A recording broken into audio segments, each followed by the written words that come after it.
Hey guys, welcome back to another week of Chief Concerns. We've got our hosts Eric Warfield and Jason Dunn. Gentlemen, how you guys doing? All right. What's going on? So, Jason, I know we talked about the brackets last week.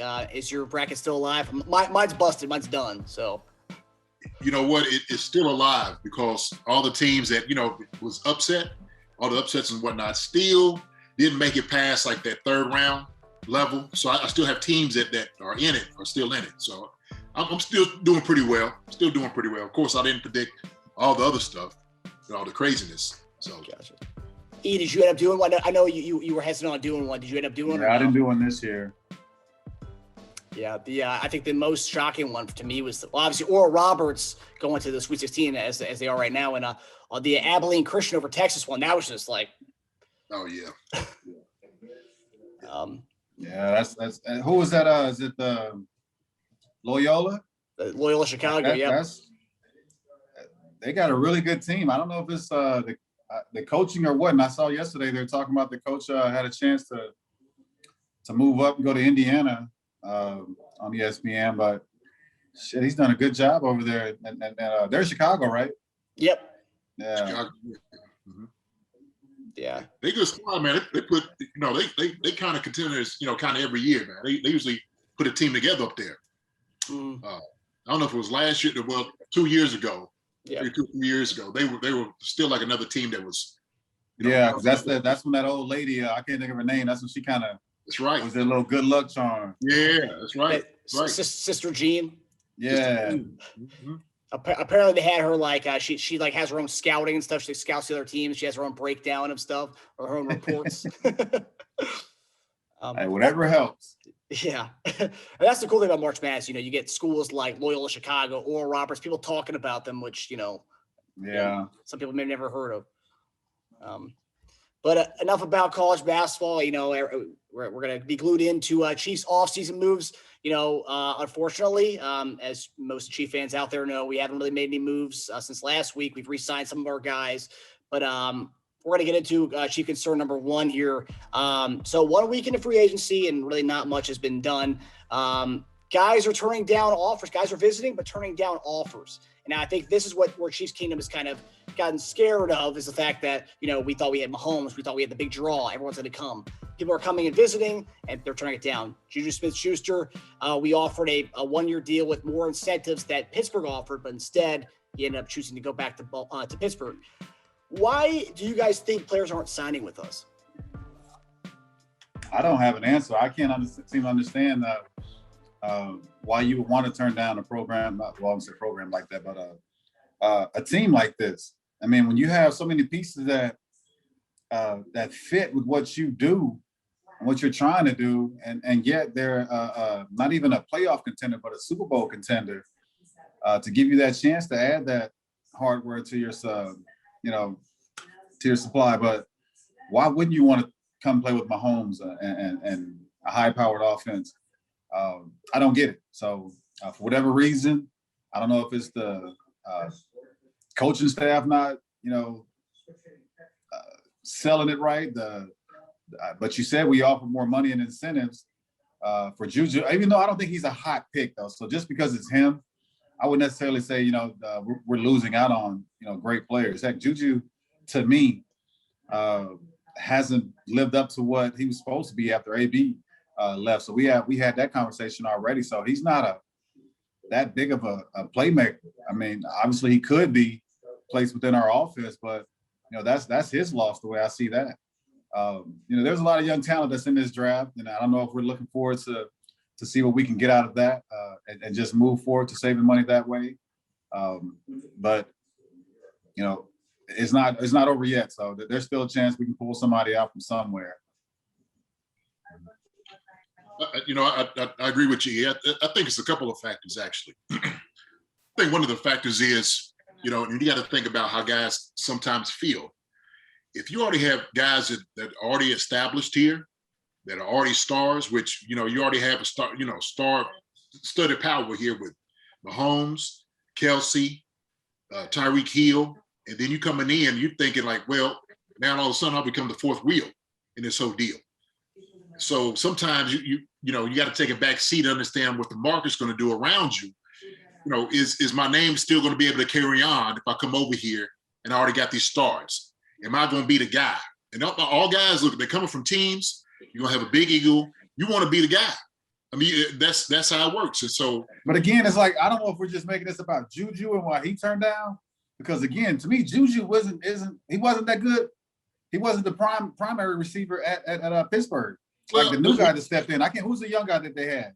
Deontay Johnson. And Yeah, Chase Claypool as well. Chase Claypool. That's what I'm talking about. So he was their playmaker to me. Juju was just trying to fill his hype with TikTok stuff. So I mean, he's not the player that he thought he would be, or the Pittsburgh Steelers thought he would be, or any other fans thought he would be. Well, the thing is, everybody crowned him that way after AB left, right? And so that year that he had more catches and stuff than AB, and he was the guy. He was really the number one guy. You know, that propelled him into that conversation of being, you know, look, you're a one. You're a one. So when you go out free agency, anywhere you go, you're going to be that guy. And so just talking to him in particular, I think that may be one of the issues just with him. But I'll address maybe the other issues why teams may not be signing with Kansas City. And I think it has a lot to do with what you can get in the draft. So why go ahead and use all this money up for people that may come in and just sign a 1-year deal or 2-year deal, and you may not get what you want out of it. When you could just bring in a young guy. Look, there's a lot of talent. I was just kind of looking at the guys that are projected. There's a lot of talent in the areas of need. Okay, tackle is a need. There's a lot of offensive tackles out there that could come in and absolutely start from day one. There's a lot of edge rushers that could come in and start from day one. And so there's a lot of receivers is one of those positions that you can get a receiver from anywhere and make him a guy because you got the guy back there who's throwing him the football. All you have to do is catch it. So, you know, I think that's part of the reason is because the Chiefs are looking at it like, look, do we want to spend this amount of money and invest this amount of money into a guy when we can just get these guys for a low amount of money and keep our capital here with us as opposed to giving it to them, right? So that's what I'm looking at. And look, we know during this year, everybody was going to ask for a high ticket. Everybody's trying to hit that 1-year deal. They're trying to get that 1-year or 2-year deal and hit teams over the head. So I think that's part of it, man. And the Chiefs are no different. Yeah, I mean, it was beyond. I guess for me, it was beyond Juju Smith-Schuster. So it was Kawan Williams, the cornerback from San Fran, Melvin Ingram, who came and visited. Both guys came and visited, and then we had interest in T.Y. Hilton. He ended up signing with Indianapolis, so he re-signed. And then Trent Williams was kind of the big one we went for, and then he ended up getting a bigger contract from San Fran. Yeah, I mean, I guess so. JD, are you saying that you think we're lowballing guys? We're not obviously giving them a lot of money. Is that why guys are leaving, or is it lack of interest they're leaving? I think it's part of it because you are going to be playing for a championship team, a team that's been to the Super Bowl 2 years in a row. So why would, like you said, that's the incentive. You want to win a ring because we know that's what it is. So you're going to earn money becoming a Super Bowl winner. And so you can lowball guys coming in like, look, you're going to come to a championship team. And you're just going to be at a piece that can help us get there again this year. And hopefully take us over that level. Now, do we want to pay you the type of money that you're asking? Maybe not, because who's to say that you're going to come in and you're going to do more than what Tyreek Hill is doing? Or you're going to do more than what, some of these other guys out here doing. We don't know if that's going to be the case. And so I think, save your money, go to, what you're going to get a kid out of college and invest in the future. So you can keep a kid there for 5 years, right? And not breaking the bank for having it. So I think, like I said before, man, these guys know what they're doing. And, some guys, look, the devil that you know is better than some of the devil that you don't. So like you said, these guys go back to their old teams because they knew, like, well, shoot, out free agency, ain't nobody trying to give that money up for them like that. Yeah. In the big scheme of things, it's always like, we sit back as spectators and fans and former players, and we all have our opinions on what we think the team should do. And we all seem to get upset with what they don't do. And then we bring somebody in, it's like, oh, why we get him? Until all that plays out throughout the season, we can only be fans and spectators. That's it. We're not in that front office making those decisions. Right. Those things are planned way ahead of time. I guarantee you there's a slick board in that office that they have numerous names on, some checked off and some that are still up there, and what they're valued at and what they can bring to this team. We just sit here and discuss our opinions, which is kind of irrelevant.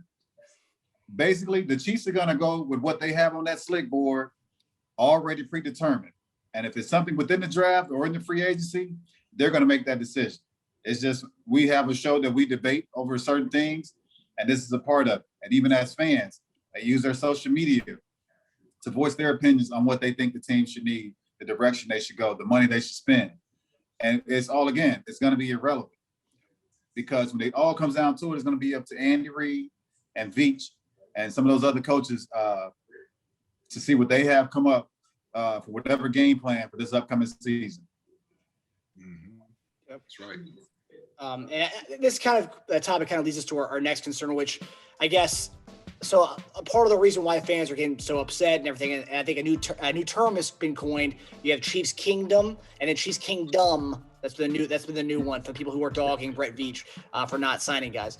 But what does it say to you that pretty much every report that's coming out, guys who signed, for example, the one that I read no reports on was Josh Reynolds, the receiver from the Rams. He ends up signing with Tennessee. Then after he gets signed, he said, oh, yeah, well, Kansas City was offering me. They brought me in. They had interest in me.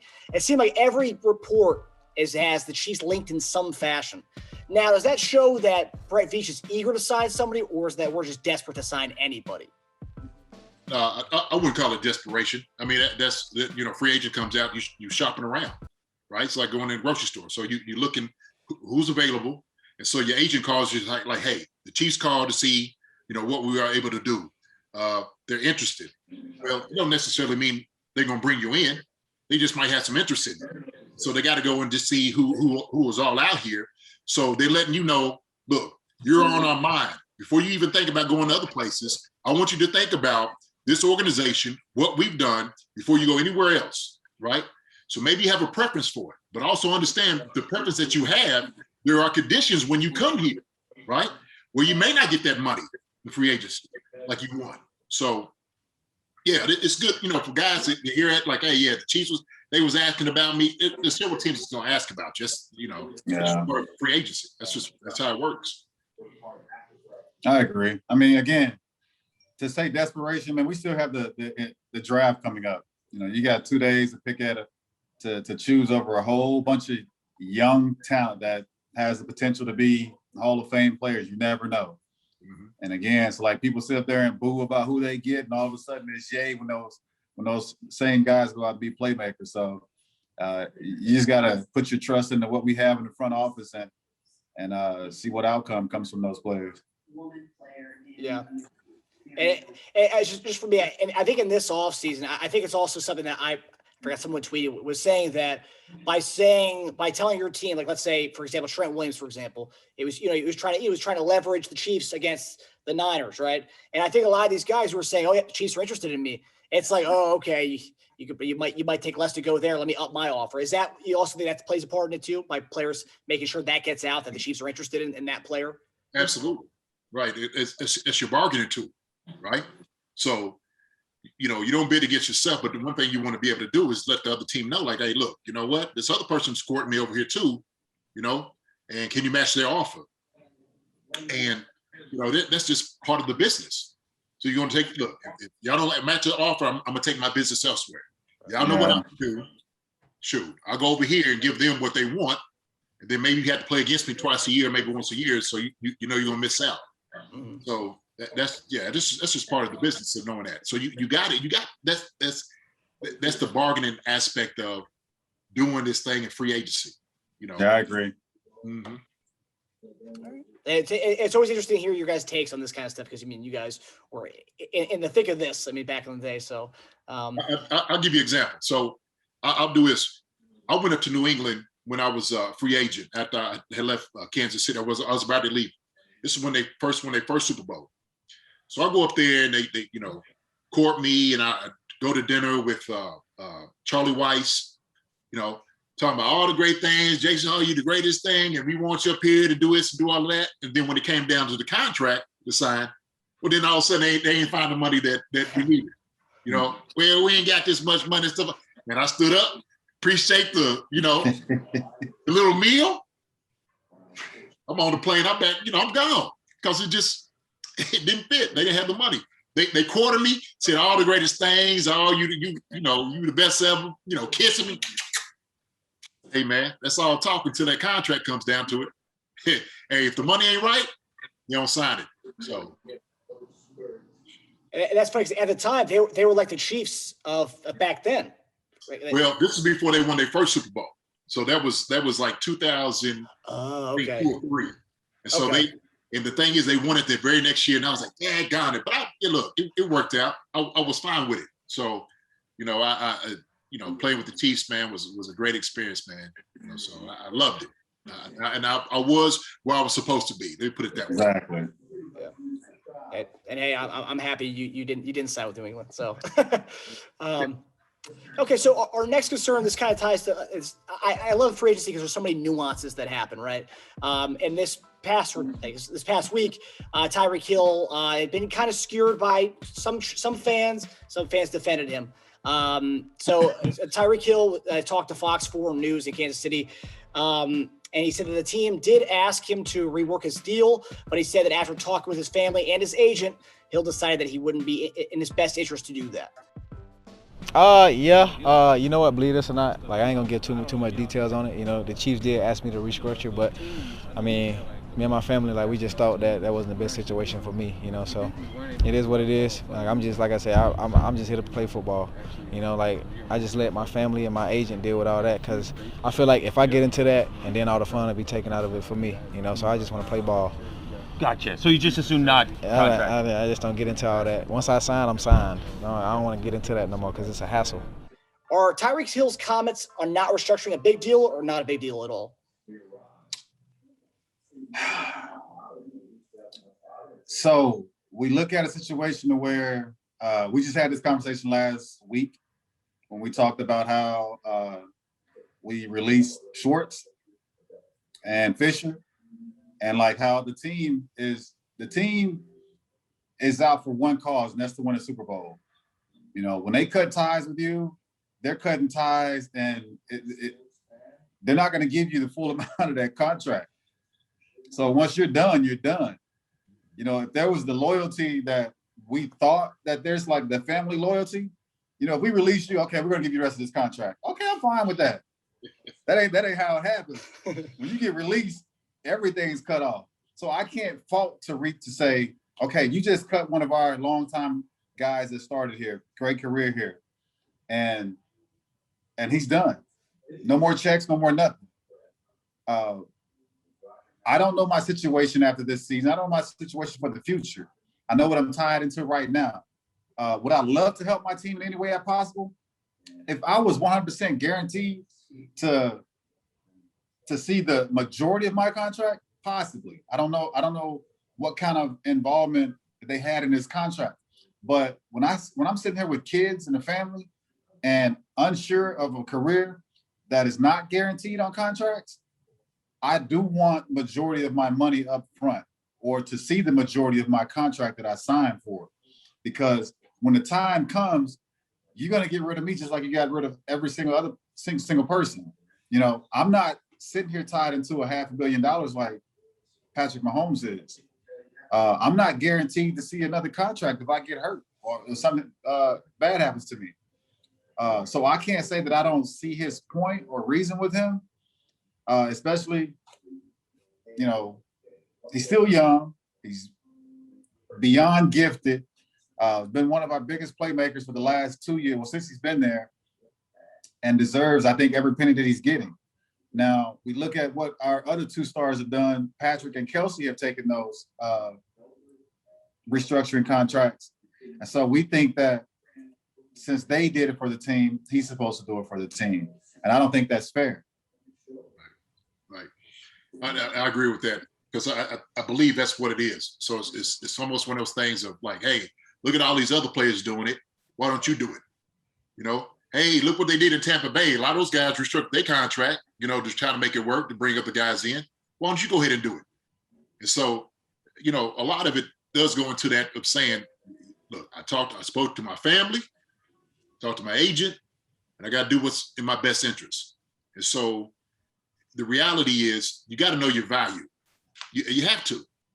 And look, he's not in a position where he has to do it. That's the thing about it. You got Tyreek Hill. He's like, I don't have to restructure my contract. So for what? Like, why are you asking me? Look, there's some other guys over here that's making a whole lot of money, ain't doing what I'm doing. You know, you need to be looking at them to restructure their contract. And I can name a few guys on the Chiefs that's making a whole lot of money, probably need to be restructuring before him. And I'm sure he made that point up as well. So yeah, he's just like, look, now you know what? Hey, I'm good. What I'm making is what I should be making. Like you said, he's no guarantees. So I'm gonna make sure that the money is what it's supposed to be. You know, no disrespect, because it's all business. Hey, look, you're doing your business, I gotta do my business. What's in the best interest? Because at the end of the day, after I leave here, y'all gonna get another Tyreek Hill, or try to find another guy to replace me. And it's just how it is. You know, I learned it a long time ago, man. That's Will Shields said it the best. He said, as soon as you get here, they're trying to replace you. That's what they try to do. So, you know, there was no need to restructure their contract. I don't fault him at all. But I think maybe they need to be looking at some other guys' deals to restructure them, as opposed to doing it with Tyreek. And maybe they have. Maybe they've done that. So, but I know he decided to publicize it. Maybe he's saying, hey, look, they try to get rid of me, or they try to restructure my deal. He let the fans know. He put it out there before, you know, it comes out from somebody else. So I don't fault him on that, man. Good for him. Yeah. Good for him. Yeah, and especially if you look at his history in general, like with going back 2 years ago, a lot of people say if that whole thing that happened with him a couple of years ago didn't happen, he probably would be making much more than what he was making. I think we got a kind of a deal on him based on what happened that offseason. Right. Obviously, the Chiefs had his back on that whole situation, but they did get a discount just based on what was going on in court and all the stuff that he had to deal with. So, Yeah. and like you said, life's short. I mean, careers get cut short. You don't know what's going to happen tomorrow. That's true. So it's one of those things. Yeah, I don't fault Tyreek at all on that. And any fans out there who do, I don't know what to tell you.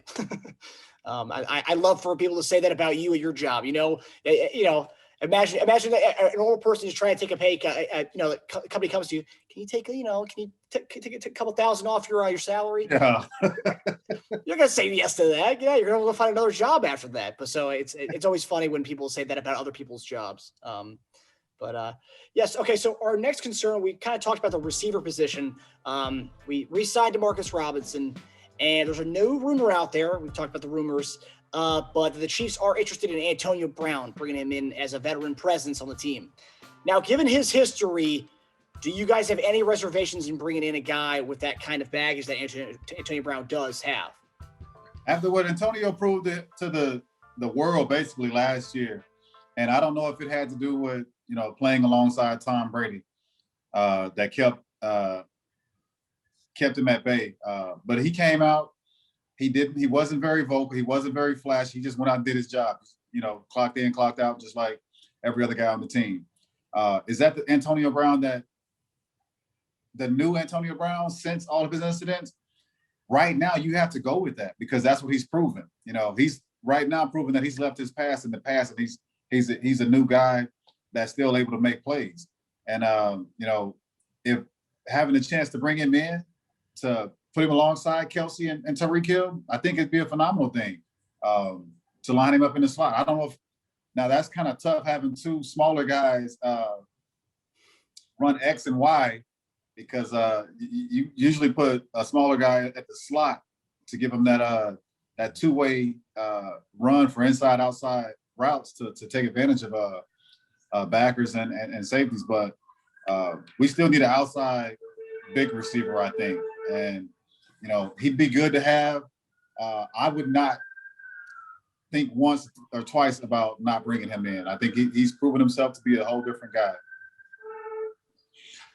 So I tell you what, it is a cause for concern. I know I know you said, but I'm gonna be honest with you. I think the only guy that was going to be able to bring Antonio Brown back and for him to be Brady, he was going to be the only guy. Look, veteran, proven, already has 6 rings. Oldest guy in the league right now. If Pickett might be older than him, I don't know. But look, if one guy's going to bring you back and you had to be on your best behavior, it was going to be Tom. And he actually played with Tom for a little bit when he went up there to New England. So he kind of understood that. And so Tom had to have a personal conversation with him. Now, will somebody like Patrick Mahomes or some of the younger guys have that influence on Antonio Brown? I don't think so. You know, because he'd be looking at them like, look, young buck, look, this is my show. You know, I was AB before you became Patrick, so I don't even want to hear this. So I think that's had a lot to do with it, man. So look, I want to give him a chance, an opportunity. I think everybody has a chance, an opportunity, but there's always a cause for concern. I think you had to vet this guy a lot, and you just had to let the guy know, almost on a tight leash, you know, like some of the other teams did out there. Like, look, man, if you mess up, you gone, you out of here. But look, nobody doubts his ability. I mean, you know, he's an explosive player. He's phenomenal what he does with the football, but it's always that question of that character. And I love to give him a chance, but yeah, cause for concern, absolutely. Do you think Patrick Mahomes will be able to corral him? I don't think so. Not like Tom Brady would. So that's my deal. Now, maybe if he comes in and Andy says something to him, and then of course the enemy, that may be a little bit different, because I think Aaron's might have had a little bit to do with that as well. So that's, you know, it's all about respect, man. It's all about respect. Yeah, I was gonna say Andy Reid would be a good guy for that. I mean, look at his track record. You know, Deshaun Jackson's a pretty boisterous guy. You know, he reeled him in. Michael Vick had those problems off the field, came back. You know, Andy Reid took a chance on him, brought him back. You know, I don't think Michael Vick ever had any any kind of outside the dogfight. I don't think he ever had any kind of issues on the field with his teammates and stuff. So that's a little different scenario. Plus, even like Deshaun, I don't even think from I just say.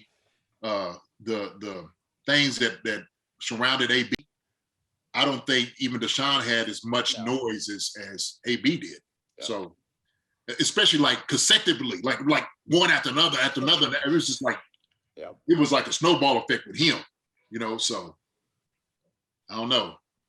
I mean, I just hope that he's a more matured AB. Like at that point, AB was in his prime. Like, he was a top dog at receiver. You know, he was leading the league in receptions and yards. So being caught up in the moment, I'm not gonna say I understand or I blame him. I just think that it was a more immature AB at that point that realizes what he was losing after no team wanted him. You know, and after Brady brought him in. So I think he understands what's at hand and how he has to conduct himself. But also, that's just an opinion. I don't know. Yeah, I hope so too. I mean, I pray he's like that, you know, because sometimes it takes, you know, some things to humble yourself. You know, and he went through a whole lot of humility, you know, with that shoe. You start realizing the league, that shield, is going to protect itself. There's a whole lot bigger than any player out here. And he got that in the face, full front of knowing it. Yeah, it ain't about you, buddy. Yeah. And so last question, we're going to stick with receivers. Just before we got on the show, Sammy Watkins has officially signed with the Baltimore Ravens. I mean, what are your thoughts on that? And then secondly, what is Sammy's legacy on the Kansas City Chiefs?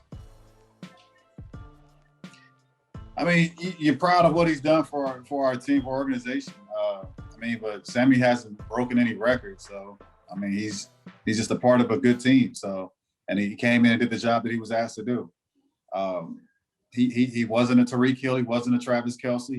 He was just Sammy, our slot guy, our playmaker.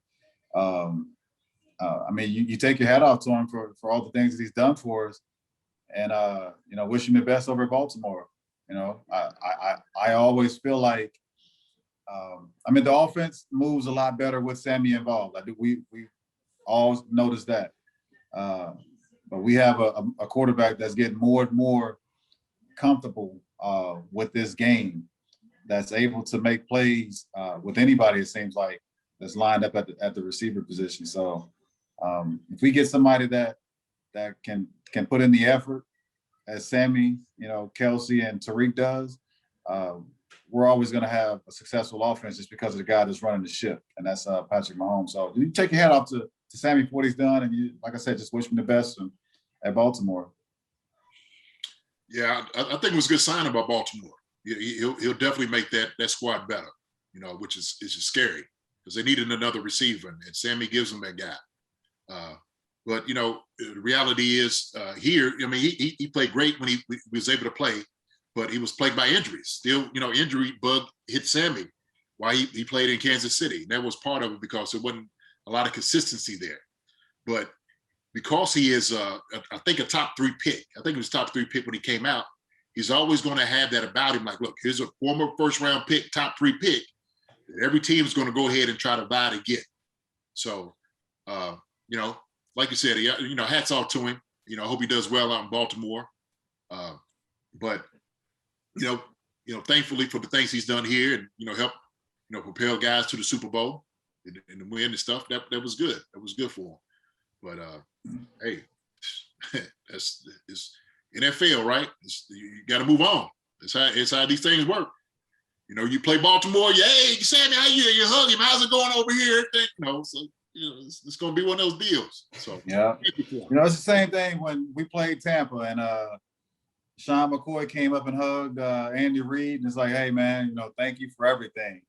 Yeah, it's the same thing when we play Baltimore. You're gonna see Sammy. It's gonna be the same feeling. So it happens. Yeah, like you said, it's a business. Yeah.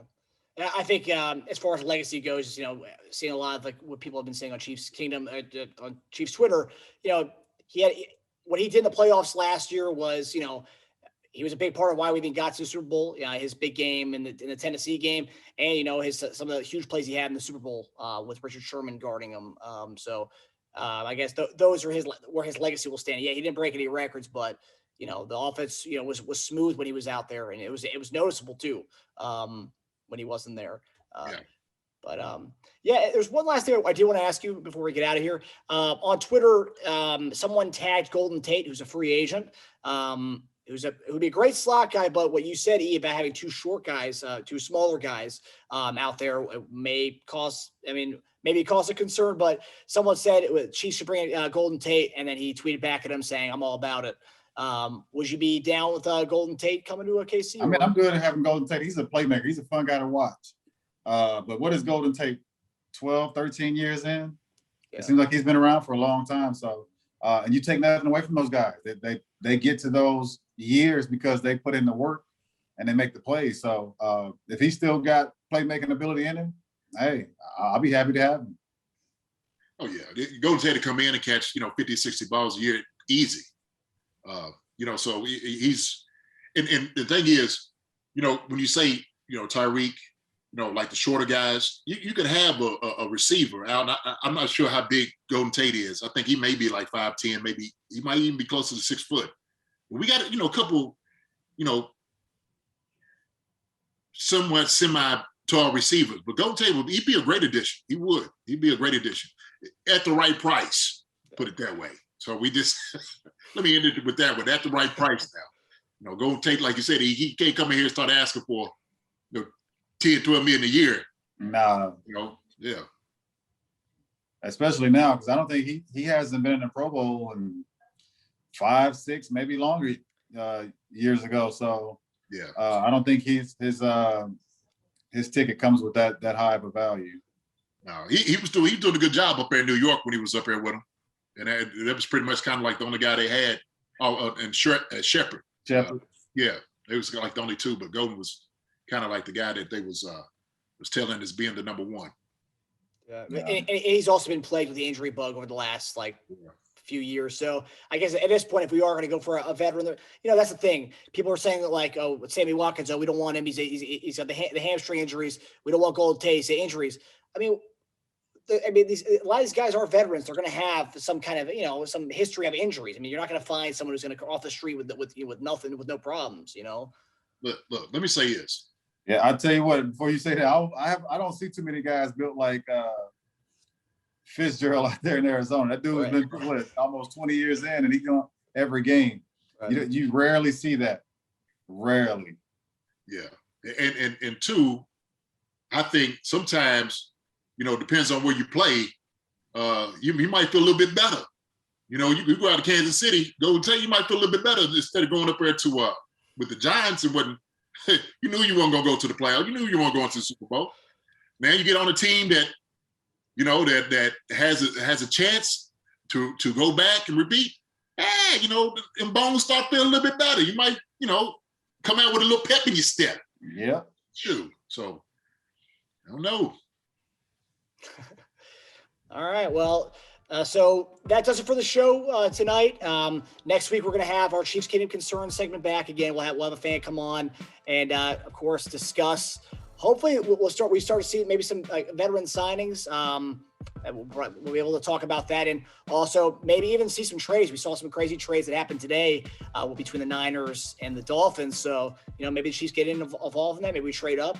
I've seen some people say that I think we had a scout at the Kyle Pitts pro day, but I think everyone was out that pro day, so that doesn't really mean much. But who knows? But we'll see you guys next week, and please don't forget to follow us on Apple Podcasts, Spotify, and YouTube, and follow us on Twitter at @ConcernsChief. Gentlemen, I hope you guys have a good weekend. Thanks. You too, Big Dog. All right, guys.